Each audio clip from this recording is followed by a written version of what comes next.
Mm.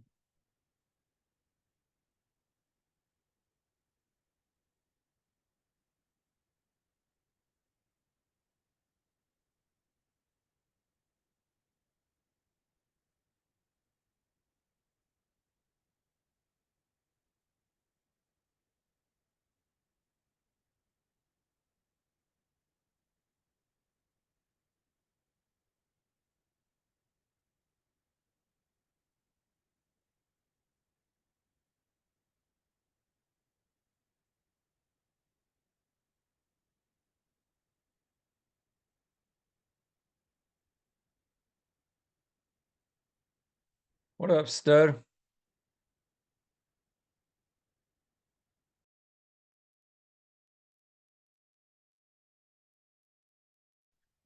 I'm excited for this, man. The goat. The freaking goat, dude. Should be good. Should be a good one. Should be good, brother. It shall be good, brother. Where the fuck is the rest of the team at?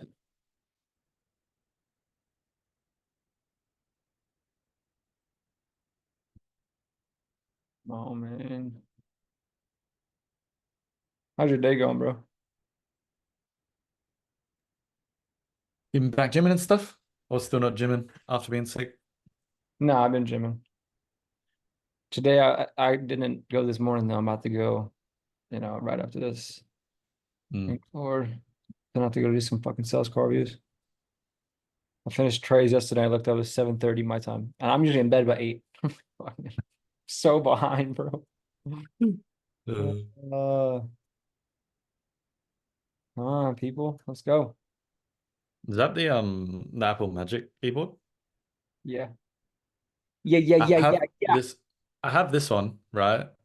But I hate how this is like this part. I don't like it because it makes it too long. So Yeah. then my like trackpad ends up being like all the way over the other bloody side of Oh. the desk. So it's like so annoying. But I don't like the white color. I got like a black theme going on, but they Mm. don't make the one you've got in like a black version. So I'm like, man, I just gotta deal with this. But recently I got mum. I don't know, have you seen the Logitech Oh, yeah, yeah, MX? yeah. I have that one. That's funny. Yeah, yeah. So I just been using this, even though I bought it from mum, but I've been stealing it when she hasn't been using it. So Let's go. Yeah, dude, it's yeah, funny. You're saying the same thing that I was saying to myself was I didn't like the actual keypad on the far right so side. annoying, bro. Yeah, So it's annoying. annoying. Yeah, So yeah, then did you yeah. just switch to the whites, to Come the white on. one? Come on, baby. You know what? I've wanted to stick black. But dude, I really like this keyboard. I really do. Mm. Yo, are they coming? Where's management at? Come on. Oh, Fuki. Taylor's note takers here. And I didn't know we are going to Europe. Sorry, not Europe, Cape Town instead. That's interesting. Yeah, he's having it pushed back, which honestly I'm fine with. I would prefer a pushback because dropping 3K Mm. on a flight from here right now would be fucking crazy. Absolutely insane. Let's see if he's here yet. Oh, Joe.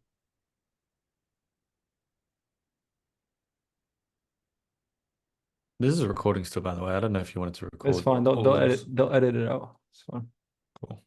Or I can pause it, I guess. Look, look at these studs.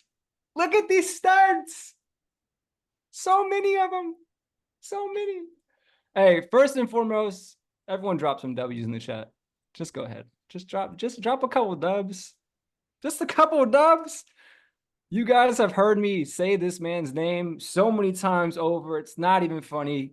It's been a massive inspiration to me, to Serge, to Haisam, to literally everyone on the CA team. I know some of you guys know him, but there's a lot of you guys who don't know him, and it's crazy to think about. So please turn your cameras on.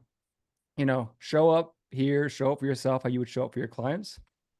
Before we hop into it, man, like I just said a second ago, uh, dude, YouTube is gonna, what's the word? Glaze.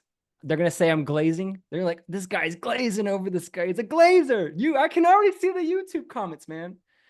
But being in this game 5 years, Surge too, like all of us from the time we've got into it. For me personally, a massive inspiration, but not just like business wise, like to see what you're doing with the family, your faith. You know, I love the Ryan Pineda podcast you did.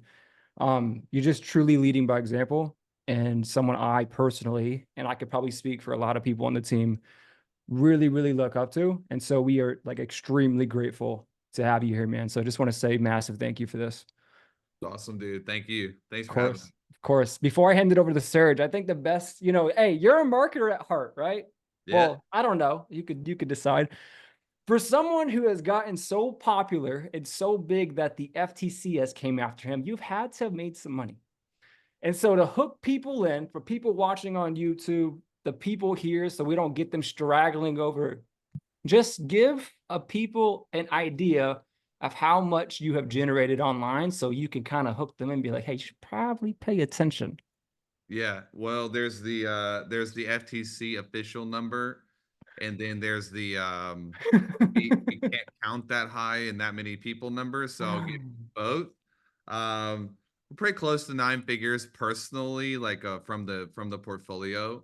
But one of the things that sort of was a point of contention was I think we've generated about $1 billion for clients. And so what I said is I just cut that number in half. It's like, just put like a marketing hedge on it, put 500 million. And then they made me go prove that, which that was fun. We literally counted like 5,000 or 6,000 testimonial screenshots and manually did the math. And it was pretty close to that half a bill number that we could like sort of prove. But I have no idea, man. It's anywhere between $250 million for clients all the way up to whatever. But now, to be safe, we just don't say any of that. So a lot. We just say a lot of money. Smart man, dude. Smart man. Yeah. I learned. So I want to dive into that too. I'm gonna give it over to Serge.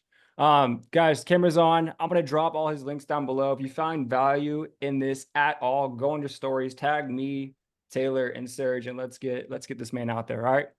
Love you guys. Cool. Serge, you can kind of start it off. All right. So yesterday I had to send an email to the list.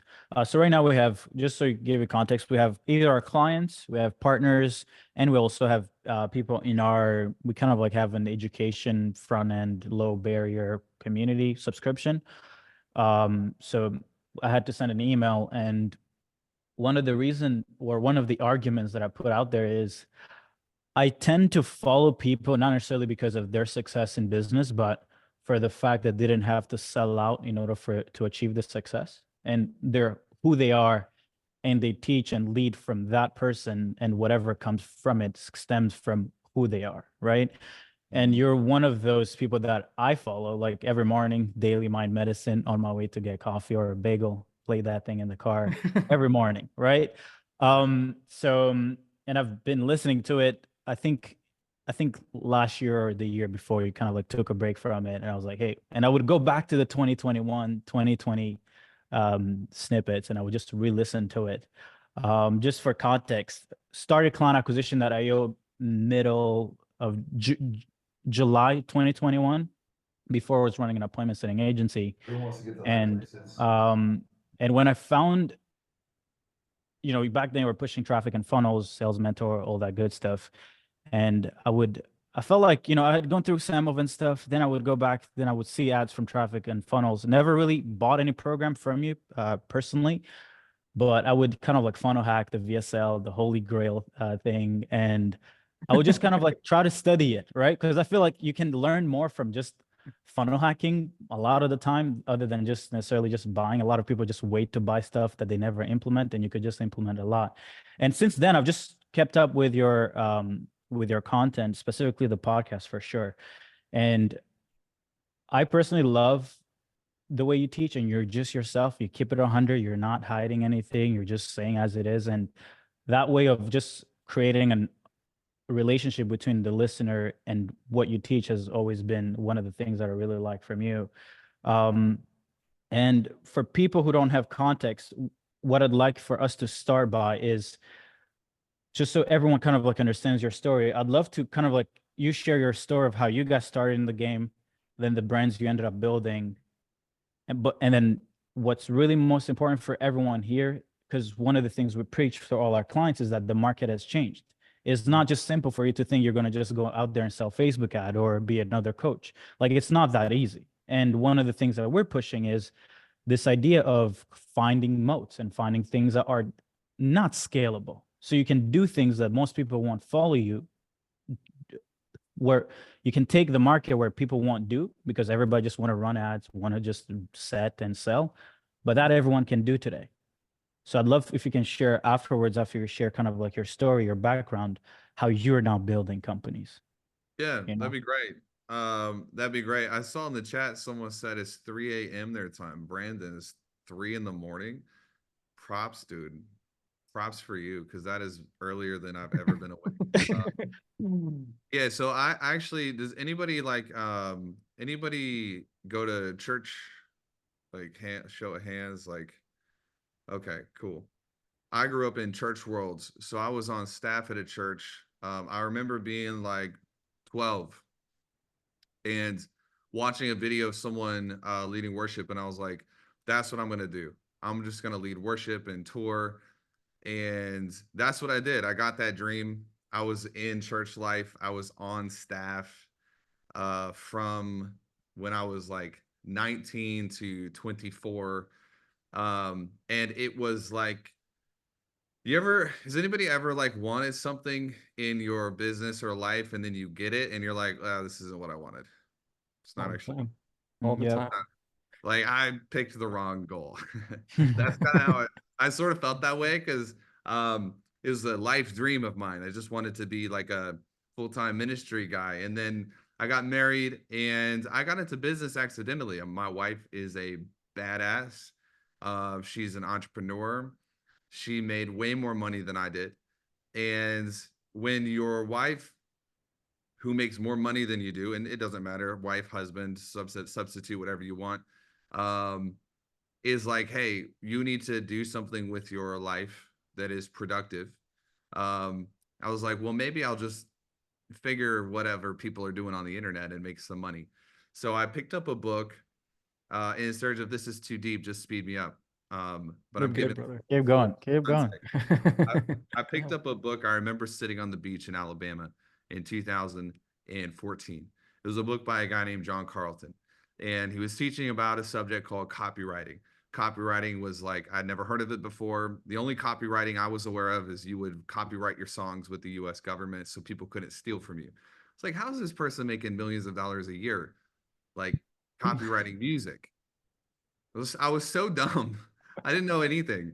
I was like, oh, there's a different, it's spelled differently. It's a different type of copywriting. And so I was like, well, let's see if I can do this. And so I started writing marketing materials for my wife, and it worked. And she was making more money. And I had this glorious idea.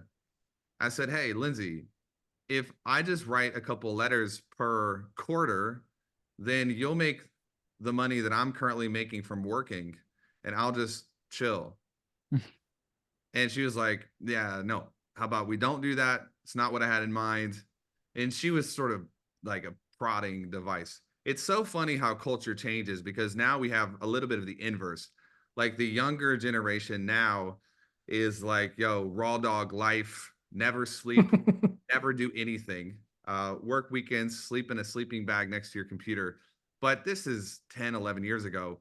And it wasn't the same. We didn't have Alex Ramosi. We didn't have Alex Becker. Like, we didn't have any of the newer training. So long story short, I started writing copy for clients, and I got really good. And I don't know if anyone else has this personality where if you decide to do something, like, come hell or high water, you're going to do it. Yep. Yeah. Yep. It means you're an entrepreneur. That's basically what that means. Like, we are the most stubborn people in the world. If we make a decision, we're gonna chase and chase and chase and chase. And I started growing this business that turned into Traffic and Funnels, and Traffic and Funnels turned into a consultancy. People don't know this, but Traffic and Funnels started as an agency. So we started doing like done for you, copywriting, advertising, funnel build out. And we had some really big clients. And I met a guy named Sam. Sam Ovens was not the Sam Ovens that you know today. Sam Ovens was just, you guys remember those ads like, Sam Ovens here. And in Yep. this penthouse, and like no one knows how they let him through the border. He's over here in America somehow, and it's like, so Sam was a nobody. He was just I bought a product from him. It was a $6,000 product, and he sent me a Dropbox link. I said, what is this? He's like, that's the product. You just click the video, watch the video, and then ask me if you have any questions. This was kind of like the first iteration of like group coaching. It was Sam and Rufino, and these are big names like that like created industries years past. And me and my business partner Chris, we hung out with Sam Ovens for a couple days. I don't even think he was married at the time. He had a fiance, and we just talked about like nothing for 3 days. We sat in his penthouse and like looked at buildings in New York.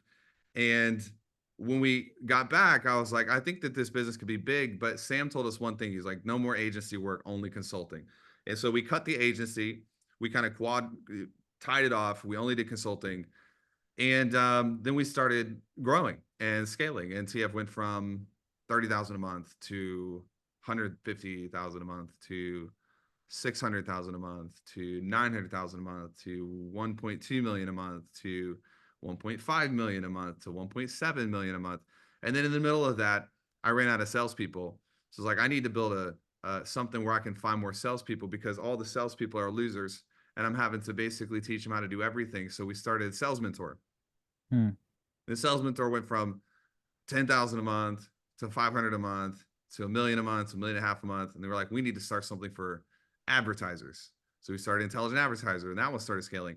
So before the portfolio, like everyone talks about, like I have a portfolio company, I read a book called King Icahn.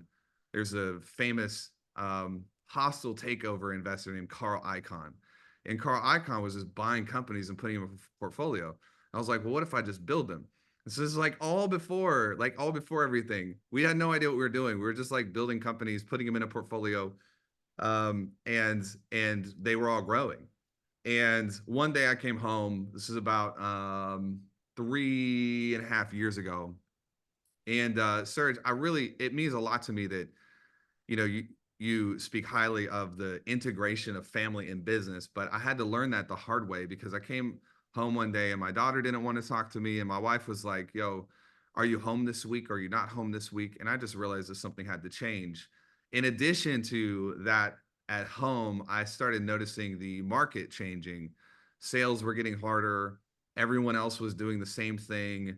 And you can probably feel this even now, like CACs are going up, CPLs are all over the board. And so I was like, you know, I'm going to take a sabbatical, which is like a ministry term. Like, I'm going to take a break, and 30 days, I'm going to take a break. And about a week into that 30-day sabbatical, we had just gotten the business valued, the portfolio at $78 million, professional valuation, because we needed some lending options. And I'm on a walk at the beach, and I don't know if anyone on here like talks to God or has a relationship with God, but I talk to God and he talks back, and he was like, you're going to give the businesses away. And I was like, zero chance in hell of that, Satan. Like, you're not God. This is not, God wouldn't tell me to do that. And I said, I'll make a deal. If this is actually God, you tell my wife, because I'm not telling her that, hey, babe, we went on a 30-day break and we're going back and we're giving all of our shit away. Like, that's not the program. And I get back and I say, hey, Linz, I think God may have told me this, but probably not. What do you think? And she starts crying, and she's like, God told me that 2 weeks ago, and I told him I wasn't going to tell you. I wanted him to tell you. And I was like, dude, I'm in deep shit right now, because God is telling me to do something that makes zero sense. And ultimately, I know this. I'm a businessman who wants to get to the end of my life and be able to say that I lived the right way. My chief North Stars, am I obedient? And am I going to live in a way that I will regret when I am old? Because you read these stories about people who get to the end, and what do all of them say? They're like, I wish I could go back and do it different. Man, you failed. That means you failed. If there's any part of your life that you wish you could do over, you messed it up. But in the middle of it, we get all of these opportunities to make the right choice, and we just choose the expedient choice instead.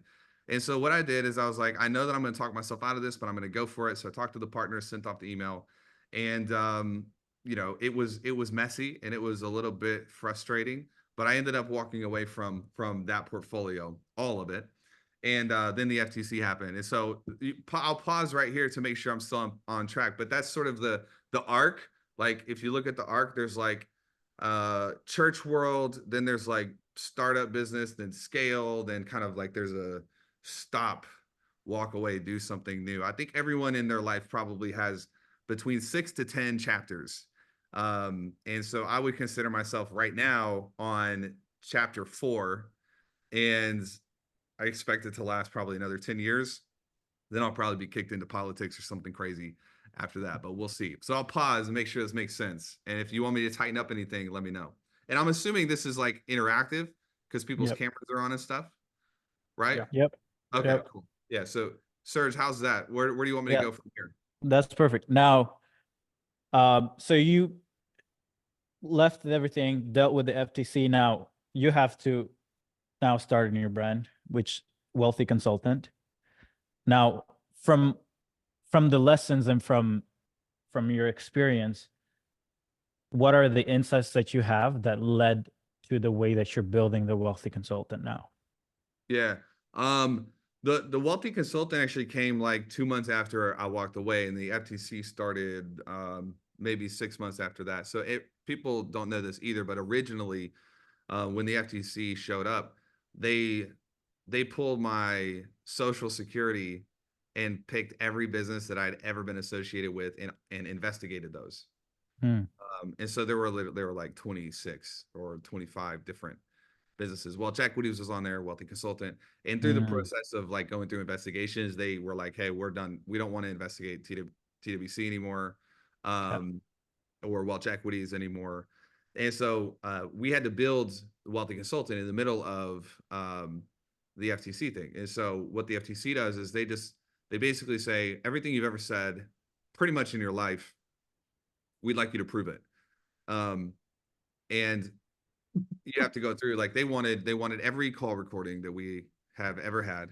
And I remember getting on the phone with our attorneys, and I said, I'm happy to give you these, but if I put 2 full-time VAs just downloading calls from HubSpot, and all they do 40 hours a week is download calls, put them into Google Drive, full-time, it will take us 12 years to get all of the calls out of HubSpot because there are 720,000 of them. And they're like, all right, let's talk to the bureau and see. And the FTC is like, well, we don't want that. Just give us 20,000. So we're like, okay, here's 20,000, whatever. When they wanted all the customer data, because we had 150, 160,000 customers. And that's part of the problem. It wasn't just the size of the businesses, it was the volume, which is different. So if you're only selling a $30,000 product, and then you have a business is selling 30,000 and 10,000 and 500 and $10 and $5, which one's going to have more volume? Well, the one with More products. Yeah, more products. So they wanted every line of data. There's 330 million pieces of data in that portfolio, and we're like, we don't want to pay for just the storage to send this to you, so you have to pay for it. And they were like, we don't want to pay for it, so just send us, randomize it. So we were building the new brand while going through that. And we can go off on a freaking tangent on that. There are, at first I thought it was impossible to build a business the way that they want you to build it, but it's not. You can do it. It just takes a special ability to craft marketing in a way that's not going to get you sued. And if you guys want to know about that, we can talk about it. If you don't care about getting sued, then proceed as plans, and we'll talk later. So the new model, what I wanted, Serge, to answer your question, is I wanted a model that was more just the passage of time would grow the profitability of the business. And I had to undo the hamster wheel of needing new clients every month. It's fine if you can acquire clients at costs that are good right now, but at some point, you know, like Donald Trump's going to say something, and then the whole news cycle shuts you down, and you can't afford the ads. And you guys are probably, if you're not feeling it now, get ready, because he's saying shit, and then like it's going to make all the CPMs go up. And as the CPMs go up, what happens to your CACs? They go up. And so I wanted a model where we could, I was like, I want to get to this point where it's like, we don't have to take any other clients ever again. And we're growing every month, which historically has been impossible for the coaching consulting space. And so we started tinkering and innovating. And the way we do it now is everything we run off of the revolving price. I'm happy to explain that, break it down, teach it, give it to you guys and your crew. But we make more money now just from a recurring book of business based on ROAS than we did from new acquisition at TF, Sales Mentor, IA combined back in the day. So our book of business is what's propelling and funding everything forward. And that's kind of the way that the new model works. And outside of the FTC, like some things are different in that as well. But you just point me where you want to go. Yeah, I think you know, for most people, kind of like the way you just explained it, it's gonna go over a lot of people's heads. So maybe more so explain kind of like how you've layered products so that you make more money on the back end that you, without ever needing necessarily to focus on, you know, generating more calls. Because, you know, just to give you context, I'm one of our old clients is Augustine. Nice. From Texas, right? So friends, and he jumped into the I think he jumped into one of your programs. I forgot what it's called, and he connected me, and I was like, okay, cool. Well, let me jump in because I'm also trying to build more back end stuff, and not necessarily try to focus on acquiring clients month after month. But and then he created a group chat. I was like, okay, cool. Can I get on a call? Can I get a pitch? And I was like, I never got a pitch. So I'm like, okay, well, something is going on here, because typically if someone connects you with a prospect or someone interested in a typical age is like, okay, cool, let's get you on a call, let's give you a price, let's, you know, but from you, like, I didn't necessarily get the I'm selling anything. I didn't get put into any sales process, right? So I'd love to kind of like for you to just break down more so like on a tactical level, how you're layering, and maybe if you want to get into the revolving pricing, you know, maybe more tactical level, just so people can understand it. Right. Let's do that. Augustine's amazing, by the way. He's awesome. Yeah. So we have basically what the high ticket model was is you have this thing, you charge them 10 grand or 20 grand or 30 grand, and then they get it for 8 weeks, 12 weeks, a year, however long the time is. And then when they're done with that year, what do you try to do? I send them to another product. Yeah, either bump them up on like Russell Brunson calls it like the value ladder thing, product ascension, or you just renew them.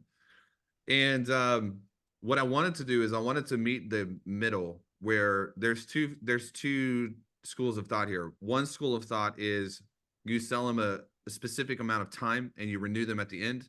The other is that you kind of go licensing, which is they pay monthly every single month, or like even some of these crazy guys do weekly.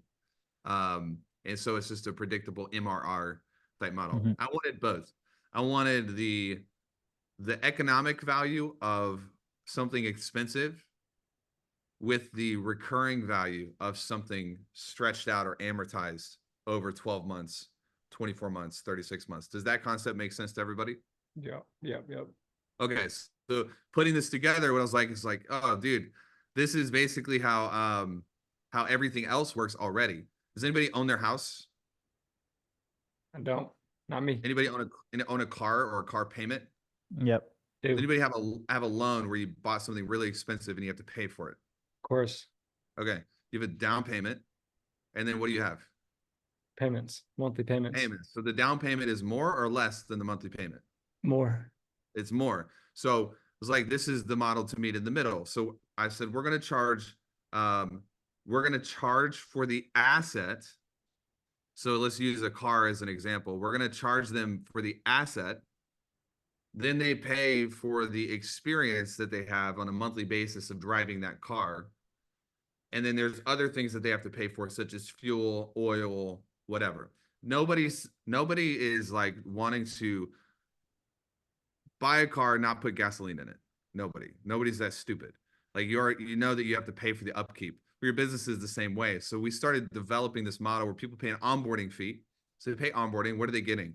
They're getting the consulting, the one-on-one time. They're paying for the team costs. They're paying for the curriculum. They're paying for any burn that's in the business that translates to value. And then they're also paying a monthly or quarterly, depending on what product tier it is, for the ongoing usage of the tool. So it's the difference between selling education, and selling education plus tools. When you're just selling education, people want to pay lump sum for it. When you're paying for tools, people are in a licensing model, and so they're paying for the tools. So everyone, if you have HubSpot, you pay for it if you want to use it. If you have a building that you lease, you pay for it if you want to be able to go into that building. So if you were doing this for the high ticket model right now, you would say, look, I'm going to spend 20 hours in the first 3 months with someone. And so rather than charging them 10 grand and front loading it and then losing money on them later, I'm going to charge them 10 grand for the first 3 months. And then they're going to go into a monthly of $500 a month, so that they can continue getting time, but just not as much. We're in the weeds a little bit, but from a tactical standpoint, that's how it works. Does that make sense? I love that. And it worked. And so we started teaching it, and then it worked for our clients. And so then they started teaching it. And now what it is, and Chamber is the product that Augustine is in. If you want a Chamber surge, I'll sell you right now, because you didn't get a pitch. Let me pitch I didn't you. get a Pitch you in front of your crew. No. But the other key that makes it work, and this is probably where you got caught in, is we have waiting lists in the business. So we're not just pursuing unlimited amounts of clients. I've done 300-400 clients a month. I don't like it. It's not fun. It's a burnout recipe. And your clients don't like it either, because they begin to feel sort of like just a number, or like a cog in a wheel. So we have waiting lists. So we're really upfront with that. Right now, believe it or not, it's a sizable firm. It's growing. Our ROAS, or marketing efficiency ratio, last month, I believe it was 16. So that's a pretty good number. Pretty good. Some people are probably better. Some people are worse. But we only take 6 Chamber clients a month. That's our current stack. And so as of right now, it's August 29th. We're almost done. As of 3 days ago, we're selling it at through the last week of September for our clients. So what happens when you get into this role like this, you're off of the hamster wheel, and we don't have to do anything in September. We're going to fill our roster up, and then you sell October and September. So you're a month ahead. On top of that, and you got to honor your waiting list. Don't be like, we're only going to take 10 clients, then you take 12, because then you got the FTC. Like you have to be real with people and honest with people. On top of that, we have the recurring book. We don't do contracts with, we don't tell people you have to stay for 12 months, you have to stay for 15 months. People just leave when they're not getting value. Right now, our year-to-date retention is 87% on this back end, with no time contracts, nothing. So what this does is we cover up feedback loops in our business with contracts and with stupid tricks and marketing tricks and gimmicks. And the reality, man, is if you just allow the feedback of your clients to change your business, you don't need any of that in the first place. If somebody's leaving because they're not getting enough of X or Y or Z, well, we just build X or Y or Z, and then we fix the churn. And so our churn is ridiculously low for the price point that we're at. And so when it stacks big. It's the if you heard that saying, consistency compounds. Great book. Yeah. So we're in that phase where, like, if you are running a business in a way that is transactionalizing people, you're getting money and your reputation decreases every time you take money, you're done. Like, they're going to lower the rates here in the next 30 to 60 days. Market's going to crash. It's okay, because when the markets crash, what do? They go back up. So everyone's going to be fine. But the only defense you have against market corrections is the relationship you have with your clients, which is a retention element. And that's where we're talking about moats. You know, try to take my staff, try to take my clients. I'm not going to lock them down, but just do your best to take them. There's a moat in place that kind of creates this protection for the business. I think if you're not being poached by competitors, if you're not being poached by team or clients, then you're doing something wrong. So everyone should, like, your goal moving forward is to build such a good culture that other people are trying to take your salespeople. Other people are trying to take your operators. And when that happens, the market is a head on a swivel, and it kind of swivels around and starts looking at you. There's a lot there that we could go deep on. No, I feel like, I don't know if anyone has any questions, but I feel like that's yeah, please. I loved all that, by the way. Thank you for sharing. It gives me such context, especially what's actually funny is this is a lot of the internal conversation we're having behind the scenes too, because you could just feel it. So Edwin asked a question, and it actually, I'm going on a quick tangent because I don't think a lot of people know this, and they have seen his ads every single day they go on Facebook or Instagram. But he says, how has your leadership style evolved over time? What lessons have you learned leading efficient teams? And I also say that because why?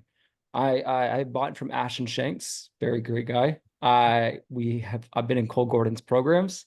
Josh, I don't know how to say his last name, Josh Kiyoshi, how you say it. Correct me if I'm wrong. I believe all these guys who are looked at as these guys are upper echelon. They all came from you. They all worked for you, which says something about who?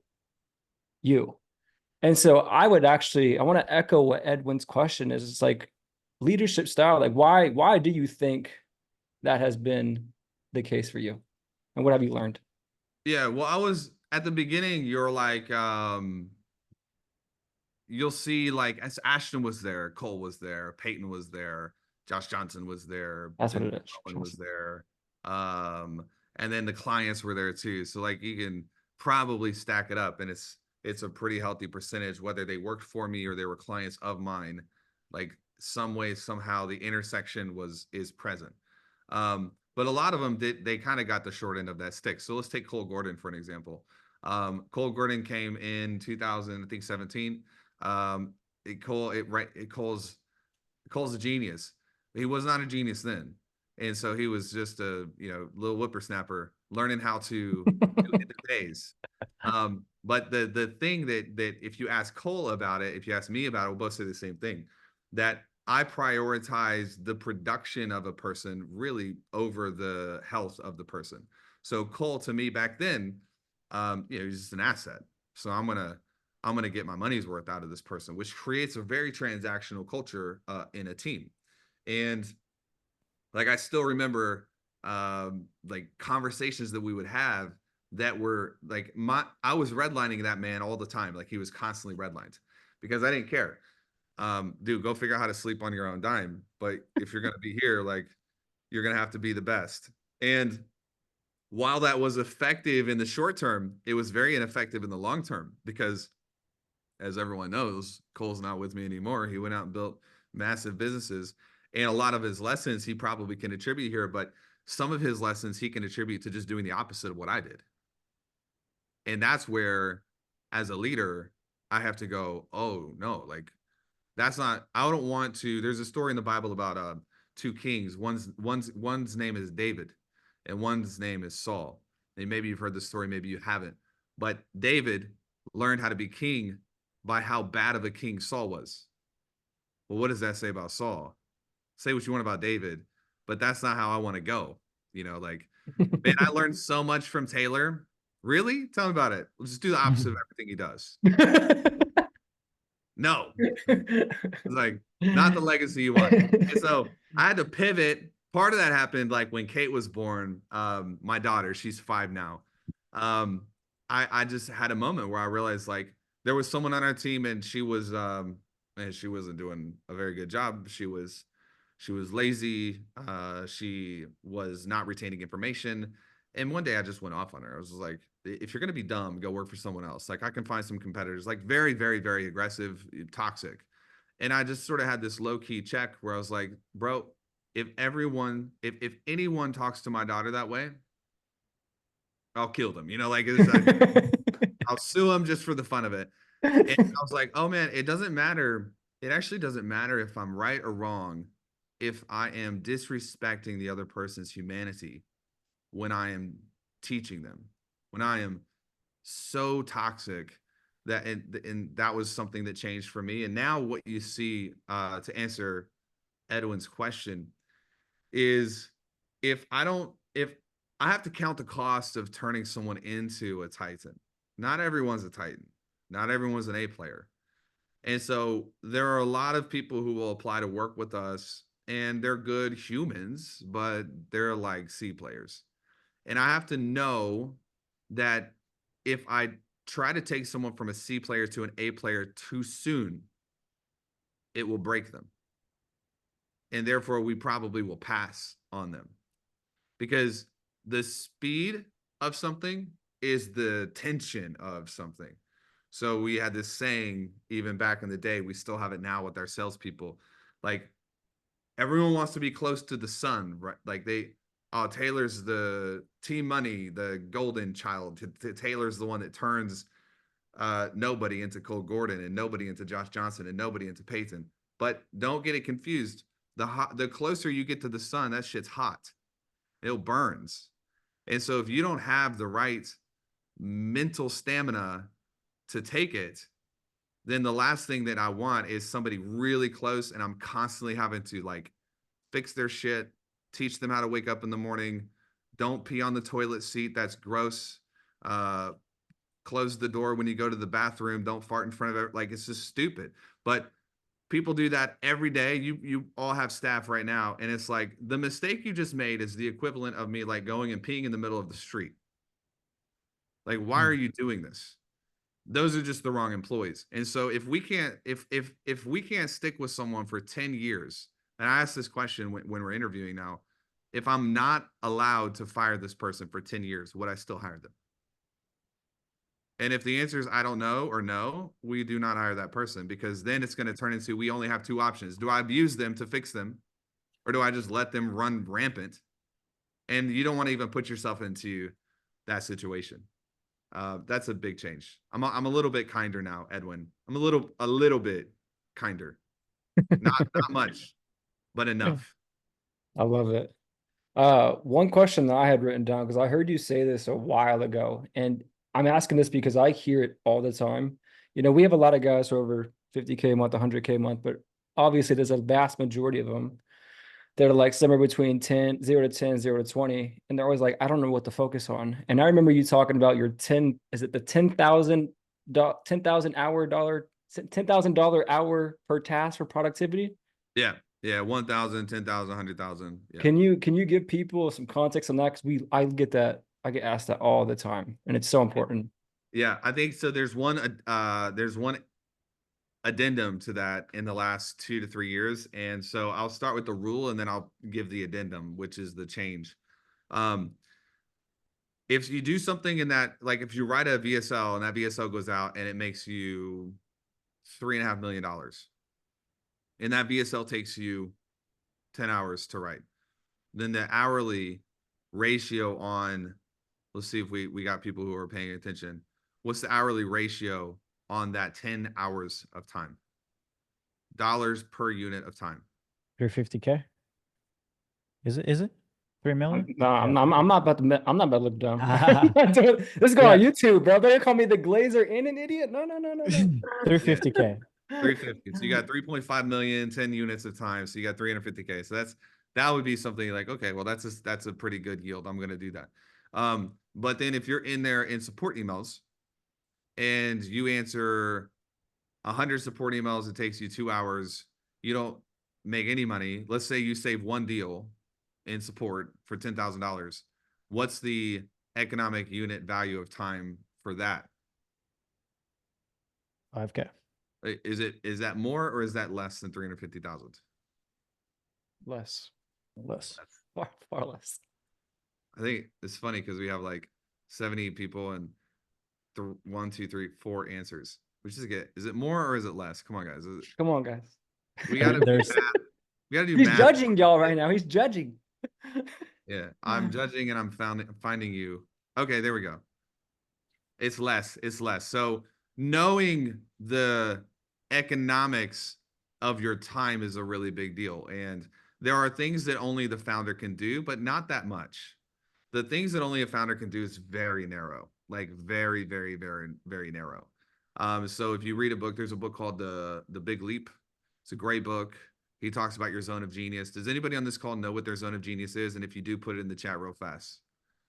And I'm gonna be able to tell whether you know what your zone of genius is or if you're making shit up by how long it takes you to put it in the chat.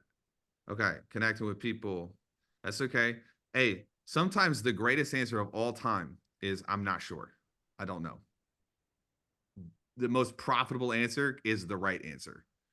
So good. Building relationships, sales. Okay.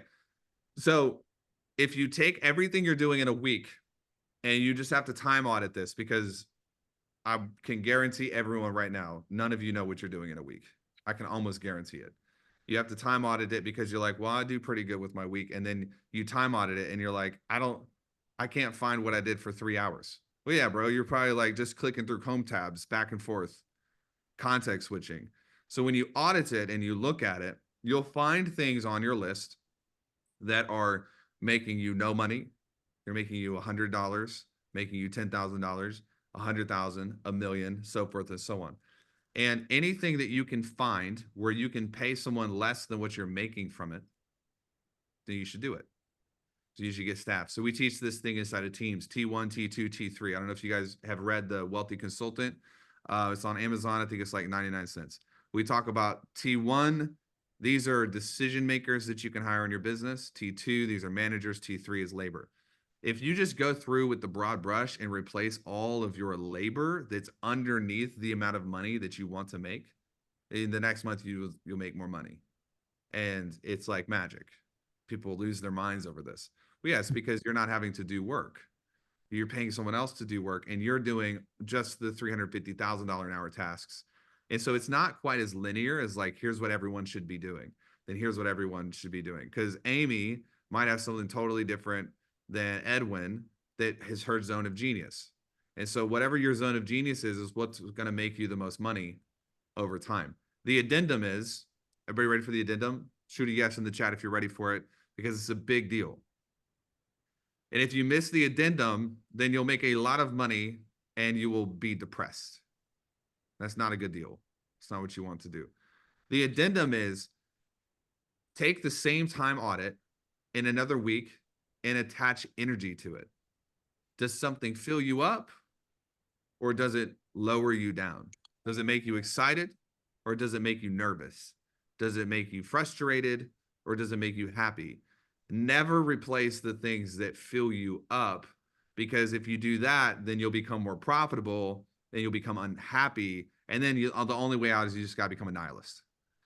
Everyone's going to forget about me. Nobody cares.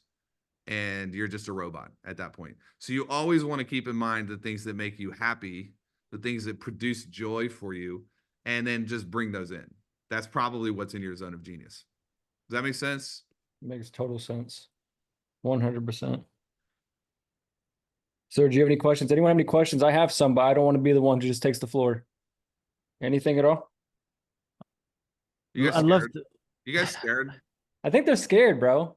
I think are they nervous? See, Don't be I think they're nervous. nervous. Don't be nervous. I'm not that big of a deal. One of Go ahead. let me ask this and then you can go. One of the things that has allowed kind of something that we help with our clients is this idea of putting an information, it could be an information business, it could be, I know you call them demonstration assets, but so I'll give you context. When I started, so I went from appointment setting agency, then we kind of like productize that service. Then we would essentially build, we're calling it building and releasing something. So we would build and release we would build the campaign into the business. We would recruit talent, place that talent. So we build pools of talent, $3 an hour VAs, like 6,000. And we would just essentially come into companies, look at their messaging, look at their acquisition through outbound prospecting, and it would place the talent, right? And that's kind of like, we went from agency to selling it that up front for 15 grand, was able to scale, in 15 months to 600 grand a month with like 2K a month in ad spend, primarily because we're selling the right product to the right, we weren't going to, it's like we found the people who didn't have any infrastructure on acquisition, and we're like, hey, you also don't have a lot of money, so you can't afford to go on ads. So we're like, we'll say the right thing for where you're at right now, but it's going to be expensive, but at least to manage it every month is just $1,000 a month for the VAs, right? But the reason why we were able to scale that without needing to spend so much money on ads is because I was spending every single day building a demonstration asset on YouTube for free, right? So my content got thousands of views, didn't have to pay, YouTube was doing the thing, right? And I believe that anybody who's building a company right now, whether that be an agency, coaching, whatever business they're building, you have to give people something valuable for free if you're going to fight this rising cost of acquiring clients and customers. So for you, how I remember, when you were running traffic and funnels, you were putting out content, but not as much as you're putting out right now, right? Because you were just running ads and you just guys were printing. But how much has content, how much what is your perspective on information, free information, or giving value away up front? I think it's more about, it's a really good question, because content is major, is important, but it's not as important as having something to say and developing an opinion. So a lot of people are putting out content, but I can tell that they don't have anything to say. Like, so when you look at someone like Dan Martell, I don't know if anyone follows Dan Martell, but you should be following Dan. Like, go look up Dan Martell and look at him. Cody Sanchez, Alex Hormozi, Alex and Layla are now like the king and queen of content for the business space. But I knew Alex before he was the content guy. And I can tell you, years ago, when no one knew who he was, that man had opinions, and they were good opinions. Like, he has something to say. And Layla had opinions. Like, they had done the work of developing an opinion. They have something to say based on something they had done, and therefore their content works. Dan has opinions. So I think it's much more important that you're not just trying to flood the algorithms with shit trying to go viral. It would be better for you to say nothing than for you to play the circus and get one thing to go viral and everyone's like, you're an idiot. You don't have anything to say. Your opinion is nasty. So this is where, if I can teach like how I do this, I will make sure that I am convicted about what I'm saying before I sit down and record it. And so I do a lot of time reading, studying. I get a lot of content from building the businesses, leadership material. I get a lot of content from my 5-year-old. And does anyone actually have kids on this call? This seems like a younger crowd. Got 2 dogs and 2 cats, man. Nolan, 2 dogs, 2 cats. Those are sort of kids. Nolan, anyone else have kids? No? Anyone want to have kids? Of course. You want me to teach on how to have kids? Yep. Break it down. Okay, so man, I get so many ideas. You should have kids if you want to have more content ideas. You get so many ideas from your kids. Like, Kate will just do something crazy, and I'll talk about it. You want to talk about your life and be as authentic as you can. Like, Hormozi gets a lot of hate because they think he's like just a robot, but he's not. It's real. Like, that's how Hormozi thinks. It's sort of how he talks, and there's nothing wrong with it. It's who he is. Dan is real. These people that are blowing up, they're authentic. They're real. Cody Sanchez, real. So no amount of like algorithmic manipulation is going to get you what you want. Post content that you're passionate about posting. But I will take beef, and this I have dissension around the like everything give away everything for free, and then people will throw money at you. This isn't true based on just, you know, 6,000 years of history. We can disqualify this, and it's because we have muscle memory in how we make decisions. Has legit go with me on this, because I don't want to lose anyone on this, and we only got 4 minutes. Have you ever smelled something and it reminded you of a certain experience you had when you smelled something similar, or a song comes on the radio and you remember where you were when you, and it tilts the feelings that you have, almost takes you back? Our whole neurobiology is wired to this phenomena. This is why trauma exists. This is why PTSD exists. Like, all of it's tied back to this. We are keeping data. And so what I want is, I want the muscle memory of a person to be this: I give you money, you give me something better. I do not want it to be, I got everything for free and now I have the opportunity to buy something, but my entire muscle memory is just free shit. I don't like that equation. I'm not going to play that game. So what I do is, there's a little bit for free, but if you want to get the hardcore stuff, you're an entrepreneur, play the game. You need to develop an excitement level to spend money to make money. That's how entrepreneurship works. That's how investment works. Your 1,000% return on $0 is how much? Zero. Zero. So you could put some skin in the game. It's a disservice to my audience to just give them everything for free, because it's teaching them. It's like when you have a kid and you shelter them, and then they get to the real world and they're like, holy shit, and they just lose their minds. It doesn't mirror nature. It doesn't mirror what's real.